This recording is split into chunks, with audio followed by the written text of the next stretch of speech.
মুশফিকা আক্তার সাথী লিখেছেন, আমার মায়ের জায়গা মায়ের অনুমতি না নিয়ে মামারা দান করে দিলে মায়ের সওয়াব হবে কিনা। আপনার মায়ের জায়গা আপনার মায়ের অনুমতি নিতে হবে যদি মা বেঁচে থাকেন, আর যদি মারা যান তাহলে সেক্ষেত্রে যে জায়গার মালিক আপনার মা, সে জায়গার মালিক তার সন্তানরা হবে। সেখানে তার ভাইরা তার অনুমতি না নিয়ে দান করলে সেটি অবশ্যই গুনাহের কাজ হবে। আর যদি তারা দান করেই দেন, অর্থাৎ এটা অনধিকার চর্চা, তাদের সম্পদে আপনার মামারা যে হস্তক্ষেপ করছেন সেটি অনৈতিক হস্তক্ষেপ হবে।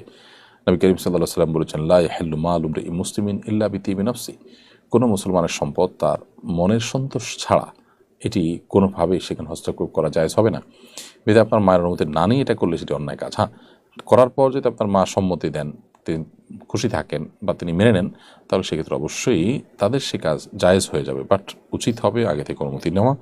এভাবে অনুমতি না নিয়ে করাটা মৌলিকভাবে ভালো কাজ না, অন্যায় কাজ। এবং আপনার মা আল্লাহ সুবহানাহু ওয়া তাআলার কাছে সওয়াব বা বিনিময় প্রত্যাশা করতে পারেন, যেহেতু তার সম্পদ ব্যয় করা হয়েছে। তিনি আজও তিনিই পাবেন, মামারা তো বিনিময় পাবেনই না, প্রশ্নে ওঠে না, কারণ তাদের সম্পদ সেটি না। আরেকজনের সম্পদ যদি দান করেছেন, দান করে ফেলেছেন, ফেরত নেওয়ার সুযোগ নেই, তো সওয়াব, মানুষের টাকা তো আর বিফলে যাবে না। সওয়াব নিশ্চয়ই টাকার মালিক হিসেবে আপনার মাই পাবেন। এলাকায় প্রচুর বৃষ্টি হচ্ছে, বাহিরের জানাজা পড়ার সুযোগ নেই, এমত অবস্থায় মসজিদের ভিতরে পড়া যাবে কিনা? হ্যাঁ, অবশ্যই বাহিরে পড়ার সুযোগ না থাকলে মসজিদে পড়লে জানাজা আদায় হয়ে যাবে। লাশ যদি মসজিদের বাইরে রাখা যায় উত্তম। মসজিদ লাশের কোনো দুর্গন্ধ, পানি, রক্ত ইত্যাদি পড়তে পারে, সেসব কারণে মসজিদের বাইরে রাখতে পারলে উত্তম।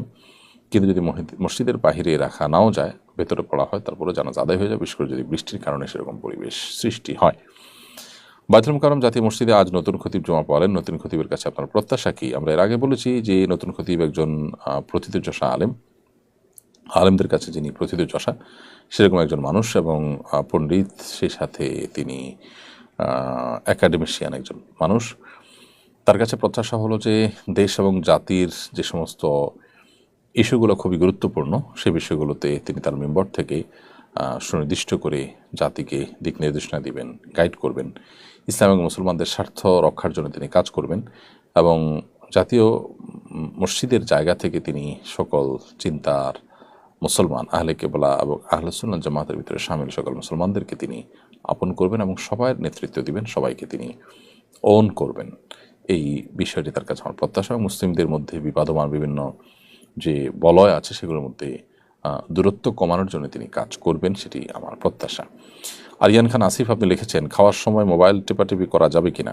ফেসবুকিং করা বা কিংবা ইউটিউবে ভিডিও দেখা, এমনিতেই তো এই কাজগুলো একান্ত প্রয়োজন না হলে মাত্রাতিরিক্ত করা অনুচিত। সেখানে খাবারের সময় যদি আপনি করেন, সেক্ষেত্রে ডাক্তাররা বলেন, এই সংশ্লিষ্ট বিষয় বিশেষজ্ঞ এবং গবেষকরা বলেন যে সেটি আমাদের স্বাস্থ্যের জন্য ভালো নয়। আবার নবী করিম সাল্লাল্লাহু আলাইহি সাল্লামের যে সুন্নাহ ছিল খাবার দাবার ইত্যাদিতে মনোযোগী থাকা, সেটারও খেলাফ। খাবার দাবার সময় প্রয়োজনে মোবাইল একটু ধরলেন বা ইমার্জেন্সি কোনো কাজ থাকলে সেটা সংক্ষেপে সেরে ফেললেন বা কোনো কথা বললেন, সেটা নিষিদ্ধ না।